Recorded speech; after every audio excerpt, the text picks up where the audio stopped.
The most decorated polar explorer in American history sat down in front of a television camera exactly once to talk about what comes next. It was 1954. The program was the Longines Chronoscope.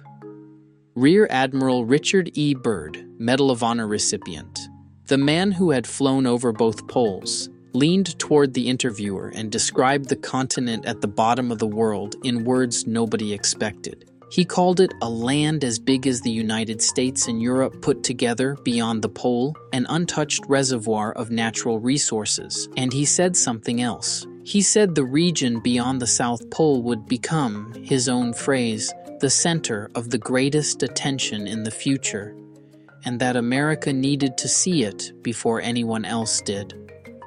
Within 2 years, he was leading the largest military deployment to Antarctica in history. Within 3, he was dead. Within 5, 12 nations signed a treaty locking the continent behind a wall of law that still stands 70 years later. What did Richard Byrd see down there that made the whole world agree to lock the door? If a war hero with no history of exaggeration is telling a national television audience on the record that empty ice at the bottom of the planet is about to become the most strategically important place on Earth, that's not a claim you can just wave off. If the largest peacetime military operation of its era got sent to that exact continent 1 year after the largest demobilization in American history and came home 2 months ahead of schedule, something in that timeline doesn't add up cleanly. And if 12 rival nations, at the absolute height of Cold War paranoia, could agree on exactly one thing, that nobody would touch that land, then whatever they were protecting it from is worth understanding. Because right now all we have is a dead admiral's warning, a treaty that's never been broken in 70 years, and a paper trail with more gaps in it than anyone in Washington has ever fully explained. Understand first who this man was, because this isn't a story about a crank. Richard Evelyn Byrd, Naval Academy graduate, class of 1912. In 1926, credited alongside pilot Floyd Bennett as the first men to fly over the North Pole, a feat that made him a national hero overnight and won him the Medal of Honor at just 37, one of the youngest recipients in the award's history. Congress voted him a gold medal on top of it. In 1929, he did it again at the South Pole, becoming the only man alive who'd flown over both. That expedition established Little America, a permanent base on the Ross Ice Shelf that set the template for every American Antarctic presence that followed, right down to the research stations still operating there today. Then in 1934, he did something that tells you everything about his character. Alone, through the Antarctic winter, deep in the interior, in a buried shack, at temperatures reaching -70 degrees. A leaking stovepipe slowly poisoned him with carbon monoxide, and for weeks, drifting in and out of consciousness, he refused to call for rescue, because it would risk the men who'd have to come get him. He wrote a book about it afterward, called Alone. In it, he described something that changed him permanently, a conviction that the universe wasn't chaos but design, a vast subtlety of rhythm and disciplined order, in his own words. Readers at the time noticed how different the book felt from his earlier expedition accounts, inward, reflective, almost mystical, from a man not previously known for that kind of language. Colleagues said the man who came back from that winter was different. His own writing says so too. This is the witness. Now here's what he did next. By the Second World War, Byrd had shifted roles entirely, advising the Navy on polar operations, aviation logistics, and cold weather survival, drawing on knowledge nobody else in the American military establishment possessed at that scale. He wasn't sidelined by age or fame. If anything, the war years made him more operationally essential than his earlier solo heroics ever had. Then, in 1947, the National Security Act reorganized the entire American military and intelligence apparatus around a single emerging reality: the Cold War, the Department of Defense, the Air Force as its own separate branch, the CIA created in a single stroke. Polar geography, dismissed as a curiosity before the war, suddenly mattered in a completely different way. Once long-range bombers and later intercontinental missiles made the shortest path between Washington and Moscow run directly over the top of the world.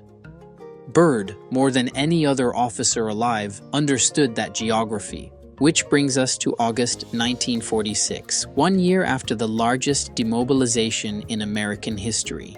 And what the Navy assembled that summer doesn't look like peacetime at all. Task Force 68, 13 ships, a full aircraft carrier, the USS Philippine Sea, a submarine, destroyers, tankers, icebreakers, nearly 4,700 men. Its destination, Antarctica. Its name, Operation Highjump. Its officer in charge, Richard Byrd, working alongside overall task force commander Admiral Richard Byrd. The task force wasn't one unit in one place. Navy records show it split into 3 separate groups working simultaneously. A central group under Byrd's direct command near the old Little America base, an eastern group toward the Antarctic Peninsula, and a western group covering the opposite side of the continent entirely. Coordinating 3 naval task groups across thousands of kilometers of largely unmapped ice-choked coastline in a single 8-week window was an extraordinary logistical undertaking for what the Navy publicly called routine equipment testing. The results matched the scale of the effort. In 8 weeks, aerial photography teams mapped roughly 60% of the Antarctic coastline, more new territory documented than in the previous 100 years of exploration combined. A training exercise with a carrier air group, a submarine, and a mapping achievement bigger than a century of prior expeditions combined. Why assemble it in weeks when Byrd's pre-war expeditions took years to plan? Why compress the entire operation into wartime tempo? In his own later words, and why did it end early? Highjump was planned as a 6 to 8 month deployment. It lasted barely 8 weeks before the main force began withdrawing, in late February 1947. The official reason, the early onset of Antarctic winter, dangerous ice. To be fair, that's genuinely lethal terrain, and the record shows real losses, including the crash of a PBM Mariner flying boat attempting to chart unexplored coastline, 3 crewmen killed, several more injured. Antarctic sea ice in late February genuinely can close in with lethal speed, trapping ships that don't clear the area in time. That's a real documented hazard, not an excuse invented after the fact. But when Byrd sailed home aboard the command ship, he gave an interview along the way that's been argued about for 75 years since. March 5th, 1947. The Chilean newspaper El Mercurio publishes a dispatch from correspondent Lee Van Atta, filed aboard the ship as it made its way north. Byrd is quoted directly, saying the United States must prepare for the possibility of enemy attack by aircraft capable of flying from pole to pole at incredible speeds. The debunkers case, in full, because you deserve to hear it that way. 1947 was the dawn of the Cold War. The Truman Doctrine and the beginnings of containment policy were being formed that very year. Byrd almost certainly meant Soviet long-range bomber development over the North Pole, the shortest flight path between the 2 emerging superpowers, filtered through a Spanish translation and back into English, picking up distortion and drama along the way. That's entirely plausible, and maybe exactly what happened. But the timing is worth sitting with. Kenneth Arnold's flying saucer sighting, the single event historians credit with starting the entire modern UFO era, happened in June 1947, 3 full months after Byrd's quote was already in print, before there was any cultural framework yet for that language to be dismissed as UFO talk. 7 years pass. Byrd, in his mid-60s, is preparing his final Antarctic mission, Operation Deep Freeze, launched as America's contribution to the upcoming International Geophysical Year, a coordinated global scientific effort scheduled for 1957 and 1958, that would eventually draw in researchers from dozens of nations, including, notably, the Soviet Union, cooperating scientifically even as the two powers raced each other everywhere else on Earth. He gives no more interviews about Antarctica in those 7 years, not one. Then, in 1954, ahead of that final mission, he breaks the silence exactly once. The Longines Chronoscope, a serious, long-form interview program of the era, aimed at a general but genuinely engaged American audience, not a tabloid format. The footage survives in public archives to this day, and you're about to hear the 2 lines that have never sat still since.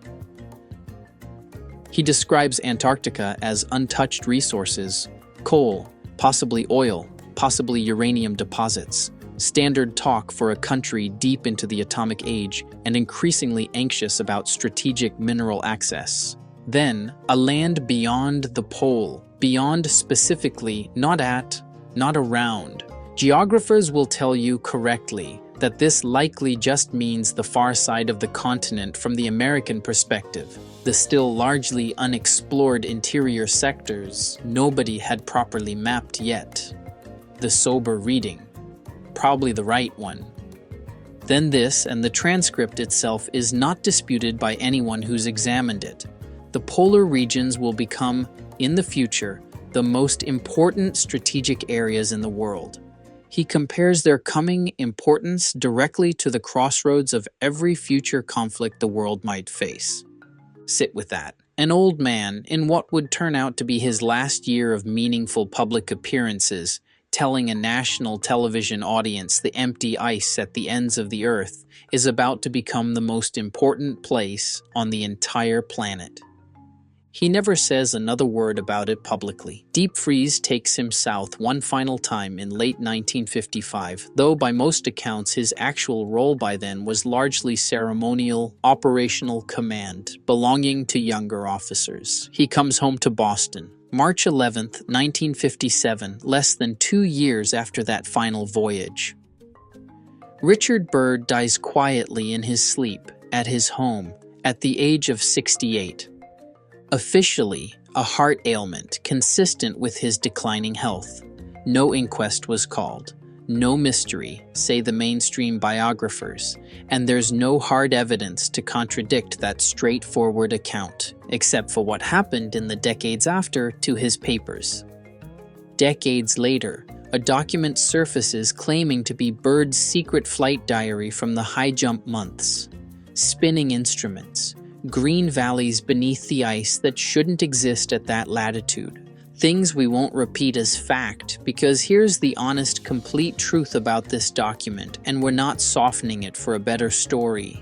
It's never been authenticated by any credible archive or document examiner. No original physical copy has ever been produced for independent forensic examination by handwriting experts. Byrd's real verified papers at Ohio State's Byrd Polar and Climate Research Center contain no entries matching this account, and the center has stated on the record it considers the document a fabrication.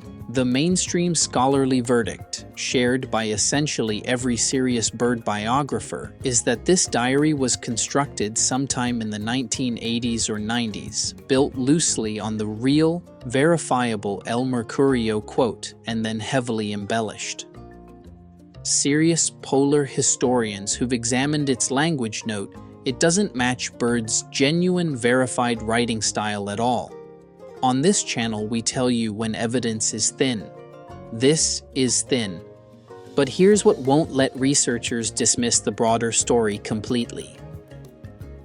In the 1990s, Ohio State archivists cataloging Byrd's genuine papers found something else entirely in the course of unrelated archival work. His diary and personal navigational logs from the celebrated 1926 North Pole flight, the flight that first made him a legend, contained erased but still faintly legible sextant readings that appear to conflict meaningfully with the navigational data in his official published report to the National Geographic Society. a real documented controversy over whether America's greatest polar hero actually reached the North Pole at all on that flight, hidden quietly in his own handwriting for nearly 70 years before anyone noticed. That part isn't fringe. That's verified reporting, drawing on analysis from polar historian Dennis Rawlins and the Ohio State Archive itself, investigated and published seriously, not internet speculation. So here's what we know for certain. Byrd's archives did contain at least one deliberately obscured secret, hidden in his own hand for decades. The fabricated diary forces an uncomfortable question into the open. Even though it's almost certainly fiction, did his papers contain more that simply hasn't been found or been permitted to see?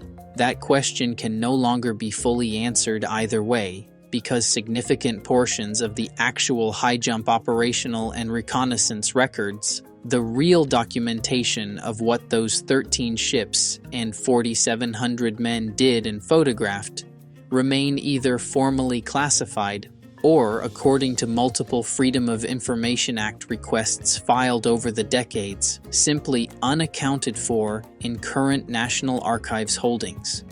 79 years later. 2 years after Byrd's death, something extraordinary happens in a conference room in Washington that almost never gets mentioned alongside his story, but should. Starting in October 1959, delegates from 12 nations, the United States, the Soviet Union, Britain, and 9 others with active Antarctic programs, meet for 6 straight weeks to hammer out a treaty nobody was confident could actually happen. The Cold War, at that exact moment, was arguably at its coldest. Nikita Khrushchev had just made his tense, closely watched visit to the United States that September. Berlin was already a flashpoint, and yet, in that same climate, these 12 delegations produced a finished, signable treaty in 6 weeks, an almost unheard-of pace for an international arms agreement of that scope. President Eisenhower personally pushed hard for it, framing Antarctica publicly as proof that East and West could still cooperate on something. That's the official framing, and it may well be genuine. But 6 weeks is fast, genuinely fast, for 2 superpowers who couldn't agree on almost anything else that same year, to draft, negotiate, and finalize permanent legal restrictions on an entire continent.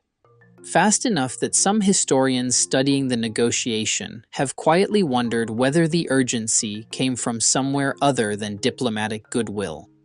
Now put the timeline together. 1947. The largest Antarctic military expedition in history withdraws early. Its commander speaks of high-speed aircraft between the poles. 1954. That commander tells America the ice is about to become the most strategically important place on Earth. 1957. He dies. The same year, the International Geophysical Year floods Antarctica with scientists from 12 nations, Americans and Soviets, cooperating at the height of Cold War tension everywhere else. 1959. Those same 12 nations signed the Antarctic Treaty. No weapons, no bases, no new claims. The first arms control agreement of the entire Cold War, covering the one continent with nothing of conventional value on its surface. The textbook version says, Antarctica taught humanity to cooperate. Beautiful, if true. But ask what else. In that same year of 1959, the US and USSR agreed on. Berlin, about to erupt into crisis just 2 years later? No agreement whatsoever. Space, which both nations were racing to militarize as fast as rocket technology allowed? An open, unrestricted contest. Nuclear weapons themselves? Both sides building thousands more with no restraint in sight for another decade. Out of every flashpoint on the planet in 1959, they agreed on exactly one thing. Nobody militarizes, mines, or claims the land beyond the pole. The treaty formally entered force in 1961 and has since been joined by dozens more nations beyond the original 12, expanding steadily even as almost every other Cold War-era agreement between the same rivals eventually frayed or collapsed. Antarctica alone has held. A further 1991 protocol extended the ban on mineral and oil extraction indefinitely, right as satellite surveys were starting to reveal just how much of both may actually sit beneath the ice. The restriction has only gotten stronger over time, not weaker, even as the economic incentive to break it has grown. The exact land Richard Byrd spent his life returning to, the exact land he used his final broadcast to warn America about. Maybe the treaty really is diplomacy's finest hour. Or maybe 12 governments concluded, independently or not, that the ice was worth locking away behind permanent law, something a tired admiral hinted at first on a ship home from the deepest south in words a Chilean paper printed in 1947, and the world has argued about ever since. Richard Byrd was buried with full honors at Arlington National Cemetery. His name is written onto the ice itself. The Byrd Glacier, a slow-moving river of frozen water 15 kilometers wide, grinding its way toward a sea almost no human being has ever crossed.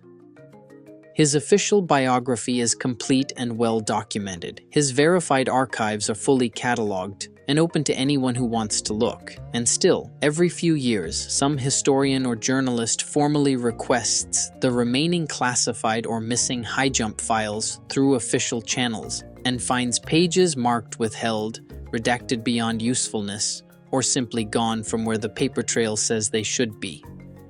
The Admiral told us exactly where to look, in his own words, on live television, months before he stopped speaking publicly about it entirely, beyond the pole, the center of the greatest attention in the future.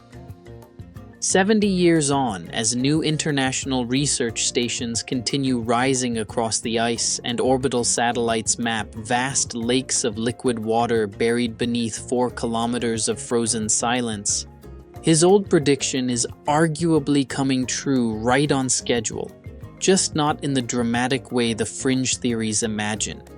Sunday's 3-hour file goes deeper into testimonies like this one, the witnesses across this channel's history who spoke once, clearly and on the record, and then went quiet for the rest of their lives. It's on your screen now. Subscribe and turn on notifications, because the men and women who actually saw these things firsthand are, at this point, almost all gone. But what they said while they were still here to say it is still on the record, and the record is where we keep digging.